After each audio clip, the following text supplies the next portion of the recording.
So here is how we can add a picture in a Capcut on your Android phone. So if it's your first time here, subscribe and we can get started. So Capcut is naturally the video editor, which you can get for free and you can use it for free for the most part. But the point is that once we get in here, start a new project, I'm going to show you how you can place like one thing over another, right? So make sure that we start again. Now this is what it's asking me, right? So I need to allow the photos access, and let me just at first pick like one video from my gallery as the background in here.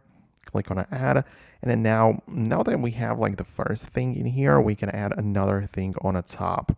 So let me just wait for it to load up properly. So as you can see, we have one thing. And if you want to add something on the top of it, we just click the plus button, import either photo or video. It doesn't really matter, but let's say that I choose the photo for now, right?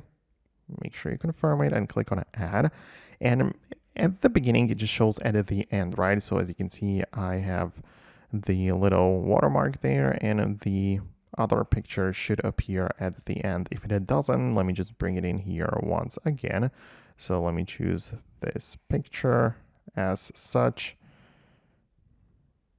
and I'm going to bring it in here. So now that we have the image in here, you can see that first it is at the end. So the first clip finishes and then the picture shows up, but we need to select the picture and click on the overlay feature, which is at the bottom.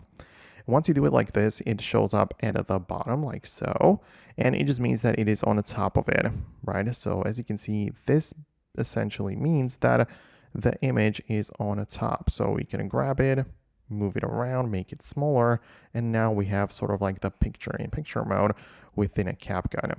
Obviously, you could also add the video in here instead of the photo, and it could be in one corner or so. So that's how you can edit the videos and set up the overlays. So I hope it makes sense. Let me know in the comments below if it worked out for you, and I'll see you in the future uploads.